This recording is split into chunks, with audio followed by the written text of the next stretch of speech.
ദൈവനാമം മഹത്വമെടുക്കട്ടെ. ഇന്ന് നിങ്ങളോട് ഞാൻ അറിയിക്കുന്ന ദൈവത്തിൻ്റെ സന്ദേശം, ദൈവവചനത്തിലെ ഒരു സന്ദേശം.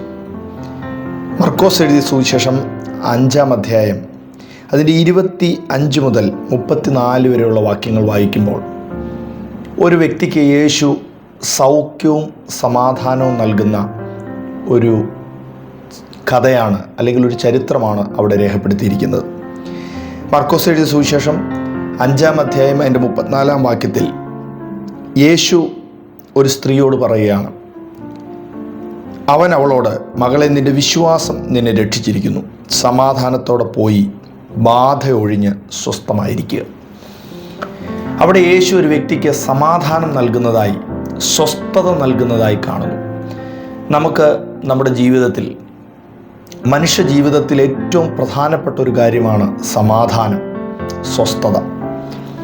ഒരുപക്ഷെ ഈ വചനം കേൾക്കുന്ന നിങ്ങൾക്ക് സമാധാനമില്ലാതെ, സ്വസ്ഥതയില്ലാതെ നിങ്ങളായിരിക്കുന്നെങ്കിൽ, നമ്മുടെ സമാധാനം, സ്വസ്ഥത എന്നിവയ്ക്ക് അത് നമ്മൾക്ക് അനുഭവിക്കുന്നതിന് തടസ്സമായിരിക്കുന്ന പല കാര്യങ്ങൾ ഈ ലോകത്തിലുണ്ട്. ബൈബിളിൽ പറയുന്നു, അത്യുന്നതങ്ങളിൽ ദൈവത്തിന് മഹത്വം, ഭൂമിയിൽ ദൈവപ്രസാദമുള്ളവർക്ക് സമാധാനം.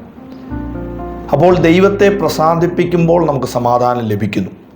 2, ഈ സഹോദരിയെ സംബന്ധിച്ച്, ഈ വ്യക്തിയെ സംബന്ധിച്ച് അവൾക്ക് സമാധാനമില്ലാത്തതിൻ്റെ കാരണം 12 വർഷത്തോളം രോഗം ബാധിച്ച് വളരെ പണം മുടക്കി വിവിധ വൈദ്യന്മാരുടെ ചികിത്സ സ്വീകരിച്ചിട്ടും യാതൊരുവിധ സൗഖ്യവും അനുഭവിക്കാൻ കഴിയാത്തവളായി. ഇനി വൈദ്യശാസ്ത്രത്തിന് സഹായിക്കാൻ കഴിയില്ല എന്ന നിലവാരത്തിൽ അവൾ എത്തിയപ്പോൾ അവളുടെ സമാധാനവും സ്വസ്ഥതയും നഷ്ടപ്പെട്ടു. നമ്മൾ എപ്പോഴാണ് നമ്മുടെ സമാധാനവും സ്വസ്ഥതയും നഷ്ടപ്പെടുന്നതെന്ന് ചോദിച്ചാൽ, നമുക്ക് പരിഹരിക്കാൻ കഴിയാത്ത പ്രശ്നങ്ങൾ, രോഗങ്ങൾ, പൈശാചികമായ ആക്രമണങ്ങൾ ഒക്കെ നമ്മുടെ ജീവിതത്തിൽ നേരിടുമ്പോൾ നമ്മുടെ സമാധാനം നഷ്ടപ്പെടും, സ്വസ്ഥത നഷ്ടപ്പെടും. കാരണം നമ്മുടെ പ്രതീക്ഷകൾ കൈവിട്ടു പോകുന്നു, നമ്മുടെ പ്രത്യാശയ്ക്ക് ഭംഗം വന്നിരിക്കുന്നു. എന്നാൽ ഞാൻ നിങ്ങളോടൊരു നല്ല വാർത്ത പറയട്ടെ. കർത്താവായ യേശു ക്രിസ്തു ജീവനുള്ള ദൈവമായി നമ്മുടെ കൂടെയുണ്ട്. ആ സഹോദരി എന്താണ് ചെയ്തത്? യേശുവിനെക്കുറിച്ചുള്ള ആ വാർത്ത കേട്ടപ്പോൾ യേശുവിൻ്റെ അടുക്കൽ വന്ന് വിശ്വാസത്തോടെ യേശുവിൽ ആശ്രയം വെച്ച് അവൾ യേശുവിനെ തൊട്ടിട്ട് ഇപ്രകാരം പറഞ്ഞു, ഈ യേശുവിൽ ഞാൻ ആശ്രയിക്കും, ഞാൻ സൗഖ്യമാകും. അവളുടെ യേശുവിലുള്ള വിശ്വാസം മുഖാന്തരം അവളുടെ രോഗത്തിൻ്റെ പിന്നിലുണ്ടായിരുന്ന ബാധകൾ ഒഴിഞ്ഞ് അവൾ സൗഖ്യം പ്രാപിച്ചു. ചില പൈശാചിക ശക്തികൾ നമ്മുടെ സമാധാനത്തെ നഷ്ടപ്പെടുത്തും. ചില ബാധകൾ നമ്മുടെ സ്വസ്ഥതയെ അപഹരിക്കും. എന്നാൽ ഇന്ന് നിങ്ങളെയും നിങ്ങളുടെ കുടുംബത്തെയും ദൈവത്തിൽ ആശ്രയിക്കുന്ന എല്ലാവർക്കും സമാധാനത്തിൻ്റെ ദൈവമായ യേശു കർത്താവ് സമാധാനവും സ്വസ്ഥതയും നൽകി തരുവാൻ ആഗ്രഹിക്കുന്നു.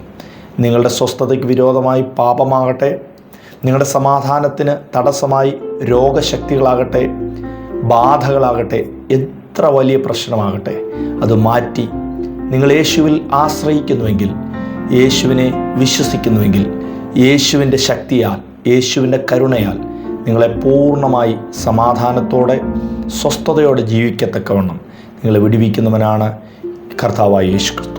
ആ യേശുവിൽ വിശ്വസിച്ച് സമാധാനത്തിൻ്റെ പൂർണ്ണതയുള്ളവരായി സ്വസ്ഥതയോടെ ജീവിപ്പാൻ ദൈവം നിങ്ങളെ ധാരാളമായി അനുഗ്രഹിക്കട്ടെ. God bless you all. Amen.